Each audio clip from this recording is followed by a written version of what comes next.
வணக்கம். இன்றைக்கி நம்ம பார்க்க போகிறது அக்குபஞ்சர் சம்மந்தப்பட்ட வீடியோஸ் தான் பார்க்க போகிறோம். அக்குபஞ்சர்னால் என்ன, அதோடைய வரலாறு பார்த்தோம் இல்லையா, எப்படி இந்தியாவுக்குள்ளே அக்குபஞ்சர் வந்தது, ஏன் அக்குபஞ்சர் பற்றி நம்ம தெரிஞ்சுக்கணும் அப்படின்னா, இன்றைக்கி இருக்கிற மரபு வழி மருத்துவங்கள்லேயே அக்குபஞ்சர் மட்டும்தான் ஓரளவுக்கு மரபு வழியை வந்து அந்த தொன்மத்தை கலைக்காமல், தொன்மத்தை இழக்காமல், அதற்குன்னு உரிய மரபு வழி மருத்துவங்களுக்கே உரிய நோயறிதல் முறையை இன்றைக்கும் வந்து பின்பற்றிட்டு இருக்க ஒரே மருத்துவமாக அக்குபஞ்சர் தான். எத்தனையோ தொன்ம மருத்துவங்கள் இன்னைக்கு அழிஞ்சிட்டு வர இந்த காலத்தில் இந்தியாவை பொறுத்த வரைக்கும் கோலோச்சம் பெற்றிருந்த, அதாவது ஆதி காலத்தில் வந்து உருவாக்கி இருந்த சித்த மருத்துவம், ஆயுர்வேதம், அது எல்லாமே ஆங்கில மருத்துவத்தோட இன்டர்ஃபியரன்ஸ்னால தன்னுடைய அடிப்படை ஆணிவேரான நோயறிதல் முறையை இழந்துட்டு வந்துச்சு இல்லையா. அது படிப்படியாக எழுந்து இன்னைக்கு ஆங்கில மருத்துவத்தை அப்படியே சார்ந்து இருக்கிற ஒரு மருத்துவமாக வெறும் ஒரு சில விஷயங்களுக்கு மட்டுமே, முக்கியமான சில விஷயங்களுக்கு இல்லாமல், ஒரு சாதாரண எப்படி வந்து அக்குபஞ்சர் ஆரம்ப கட்டத்தில் வெறும் வலி நிவாரணியாக மட்டுமே அறிமுகமாச்சு இந்தியாவில், தவறான ஒரு அணுகுமுறையில் வலி நிவாரணிக்கு மட்டும்தான் அக்குபஞ்சர் அப்படிங்கிற மாதிரியான ஒரு சார்பு மருத்துவமாக பல மருத்துவங்களோட கலப்புகளோட இந்தியாவுக்குள்ளே நுழைஞ்சதோ, அந்த மாதிரி இன்னைக்கு வந்து சர்வரோக நிவாரணியாக இருந்த சித்த மருத்துவம் இன்னைக்கு ஒரு சார்பு மருத்துவமாக மாறிடுச்சு. ஆயுர்வேதம், அதாவது மெடிசின் அலோபதியோட சித்த மருத்துவத்தை பயன்படுத்துகிறாங்க. அலோபதி தன்மையோட, அலோபதியோட பரிசோதனை முறைகள், அலோபதி சார்ந்து சித்த மருத்துவம் இன்னைக்கு ஏற்படுது. அப்புறம் வந்து அலோபதி சாப்பிட்டு இருக்கவங்க கூட சித்தா மருந்து சாப்பிட்றாங்க. ஸோ இப்படியா ஒரு சார்பு மருத்துவமாக மட்டும்தான் இன்னைக்கு வந்திருக்கு. இன்னைக்கு சித்த மருத்துவங்களும் ஆயுர்வேதாவும் இருக்குது. அதே சமயத்தில் அலோபதி பரவலான மாதிரி சித்த மருத்துவமும் ஆயுர்வேத மருத்துவமும் மரபொழி மருத்துவங்கள் எதுவும் அந்த அளவுக்கு வந்து பரவல் ஆகலை. ஏன்னா அதுக்கு காரணம், முக்கியமான காரணமாக அரசு இது வரைக்கும் இப்போ பிரசன்ட் அரசுன்னு சொல்ல, காலங்களாக சுதந்திர காலங்கள்லேருந்தே, சுதந்திரம் கிடைத்த காலங்கள்லேயே வந்து ஆட்சி முறைகள், மத்தியமாக இருக்கட்டும், மாநில அரசுகளாக இருக்கட்டும், எல்லா அரசுகளுமே, உலக அளவில் இருக்கிற எல்லா அரசுகளுமே ஆங்கில மருத்துவத்தை தான் வந்து தூக்கி பிடிக்கிற மாதிரி தான் இருக்கிறாங்க. மரபொழி மருத்துவங்கள் வந்து அந்தந்த நாடுகளில் ஒவ்வொரு நாடுகளுக்குமே மரபொழி மருத்துவங்கள் இருக்கும். ஆங்கில மருத்துவம் மட்டும்தான் இடையில வந்தது. அது பல மருத்துவங்களோட கூட்டு கலப்பு.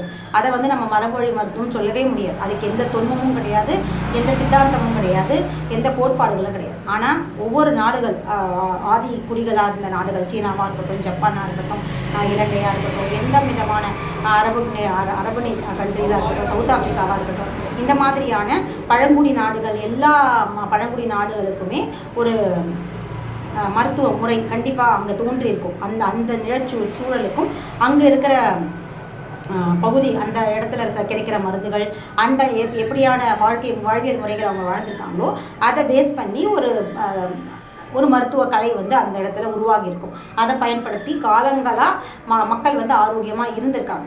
ஸோ இப்படி காலங்களாக வந்த மருத்துவ முறைகளை உலக அளவில் ஆதிக்கம் பெற்ற ஆங்கில மருத்துவம் ஒவ்வொரு நாட்டிலையும் தன்னுடைய ஆட்சி முறையை இன்ட்ரடியூஸ் பண்ணும்பொழுதே அங்கே அவங்க வந்து அந்த நாட்டை அடிமைப்படுத்துறதுக்கு பயன்படுத்தின ஒரே விஷயமா வந்து மருத்துவம் தான். மருத்துவமும் மதமும் இது ரெண்டும் தான். மதம் பற்றி நம்ம இப்போ பேச வேணாம், இது மருத்துவ காணொலி அப்படிங்கிறதுனால மருத்துவத்தை பற்றி பேசுவோம். ஏன்னா உலகம் எல்லாருக்குமே ஒரு நம்பிக்கைகள் இருக்குது இல்லையா. அந்த நம்பிக்கையாக வந்து மதம் ஒரு கடவுள் மேலேயோ, ஒரு சக்தி மேலேயோ, ஒரு நிலத்து மேலேயோ, ஒரு நிலக்கடவுளர் மேலேயோ, ஏதோ ஒரு வகையில் இயற்கை மேலேயோ ஒரு நம்பிக்கையை வந்து எல்லாருமே வளர்த்துருந்தாங்க இல்லையா. ஸோ அதுதான் வந்து மதமாக இருந்தது. அதை மதமாக மாற்றிட்டாங்க பின்னாடி. ஆனால் அது ஒரு நம்பிக்கை தான், மார்க்கம் தான், மக்களை நெறிப்படுத்துறதுக்கும்.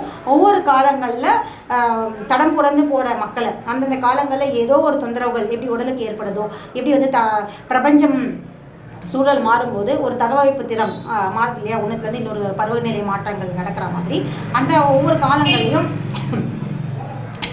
அந்தந்த நேரங்களில் ஒரு சில டிஸ்டர்பன்ஸ் வரதான் செய்யும் இல்லையா. பிரபஞ்சம்னா நல்லது கெட்டது ரெண்டுமே கலந்தது தானே. ஸோ அந்த மாதிரி வரும்பொழுது அந்த நேரங்களில் மனிதர்கள் அந்த டிஸ்டர்பன்ஸ்க்கு தங்களை அடிமைப்படுத்திக்குவாங்க, விழுந்துருவாங்க, ஒரு போதை. ஸோ அந்த நேரத்தில் ஒரு நெறிப்படுத்துறதுக்கான ஒரு மார்க்கமாக தான் இந்த மாதிரியான நம்பிக்கைகள், மத பிரச்சாரங்கள் ஒரு ஒழுங்குபடுத்துறதுக்காக தான் வந்ததே தவிர ஆதிக்கம் செலுத்துறதுக்காகவோ இல்லை மதம் பிடிச்சு அலையிறதுக்காகவோ எந்த மார்க்கமோ எந்த மதமோ உருவாக்கப்படலை இது வரைக்கும். ஆனால் இதெல்லாம் உருவாக்கப்பட்டதான் ஆங்கிலேயர் தங்களுடைய மதத்தை கொண்டு வந்ததுக்கான காரணமாக என்ன இருந்தது அப்படின்னு பார்த்தீங்கன்னா இதுதான் இருந்தது. எப்படின்னா ஒழுங்குமுறையோட மக்கள் நிறையா போயிட்டு இருக்கும்போது அந்தந்த நாடுகளுக்கு ஏற்ற ஒவ்வொரு கோட்பாடுகள், அவங்களுடைய வாழ்வியல் முறைகள், அவங்கவுங்க நம்பிக்கைகள் கொண்டு அவங்க நடந்துட்டு இருக்கும்போது அதை பிரேக் பண்ணிட்டு ஒற்றை இதுவை கொண்டு வரணுன்றதுக்காக அவங்களுடைய அதாவது என்ன விஷயம் அப்படின்னு அடிப்படையாக பார்த்தீங்கன்னா என்ன விஷயம் பார்த்தீங்கன்னா ஒவ்வொரு நாடுகளுக்கும் ஒவ்வொரு தொன்ம நம்பிக்கையும் இருக்குது, மருத்துவமும் இருக்குது இல்லையா. ஸோ அந்த தொன்ம நம்பிக்கை ஏதோ ஒரு கடவுள், அந்த கடவுளோ இல்லை ஏதோ ஒரு சக்தி மேலேயோ இல்லை ஒரு இயற்கை மேலேயோ நம்பிக்கை வச்சுருந்த மனிதர்களை அந்த நம்பிக்கை வழியாக பிறக்கிற எல்லா நல்ல விஷயங்கள்லையுமே மருத்துவமும் இருக்குது, கல்வியும் மருத்துவமும் நிச்சயமாக இருக்குது இல்லையா. அது எந்த ஒரு நம்பிக்கையாக இருந்தாலும் அந்த நம்பிக்கைக்குன்னு ஒரு கல்வி, ஒரு படிப்பு, ஒரு மருத்துவம், ஒரு ஒழுங்கு அமைவு, ஒரு எல்லா விதமான விஷயங்கள், வாழ்வியல் முறைகள், பாரம்பரிய கடைப்பிடிப்புகள், பழக்க வழக்கங்கள், இப்படின்னு நிறைய நெறிமுறைகள் எல்லாமே இருந்தது. ஸோ இது எல்லாத்துக்கும் அடிப்படையாக எது இருக்குது அப்படின்னு பார்த்தீங்கன்னா ஒரு நம்பிக்கை, ஏதோ ஒரு சக்தி மேலே இருக்கிற நம்பிக்கை இல்லையா. ஸோ அதை பிரேக் பண்ணணும் தான் உலக அளவில் இவங்களோட தங்களுடைய ஒற்றை மதத்தை வந்து எல்லா இடத்துலையுமே கொண்டு வந்தாங்க. ஸோ அந்த ஆணிவே ஒரு நம்பிக்கையை பிரேக் பண்ணணும்னா அது சார்ந்த கல்வியாக இருக்கட்டும், மருத்துவமாக இருக்கட்டும், இல்லை என் பழக்க வழக்கங்களாக இருக்கட்டும், பாரம்பரிய விஷயங்களாக இருக்கட்டும், ஏன் ஒரு கூட்டு குடும்பம் அப்படிங்கிறதே கூட ஒரு பாரம்பரிய வழமை தானே இல்லையா. கூட்டு குடும்பத்தோட பெரியவங்களுடைய அனுசரணையோட எல்லாருமே நம்மளை வழி நடத்திக்கிட்டு இருக்கிறது, இது எல்லாமே பாரம்பரியமாக, அதாவது ஒரு நம்பிக்கை அப்படின்னும்போது அந்த நம்பிக்கையில் இருக்கிறவங்க இந்த மாதிரியான வழிமுறைகளை பின்பற்றிட்டு இருந்தாங்க இல்லையா. ஸோ அதை பிரேக் பண்ணோன்னா இந்த நியூக்ளியர் ஃபேமிலி, அதாவது தனி குடும்பம், தனித்தனி குடும்பம், இதெல்லாம் எப்போ வந்தது அப்படின்னு பார்த்தீங்கன்னா இந்த ஆங்கிலேயருடைய ஆட்சிக்கு அப்புறம் தான் அவங்க வந்து ஒன்று ஆரம்பித்தாங்க, மதம் அப்படிங்கிறதுல ஆரம்பித்து மருத்துவத்தை திணிச்சாங்க. இதை அப்படியே ஒவ்வொன்றா திணிக்கும் போது அவங்களுடைய வெஸ்டர்ன் கல்ச்சர் அப்படிங்கிற கலாச்சாரத்தை திணிச்சாங்க.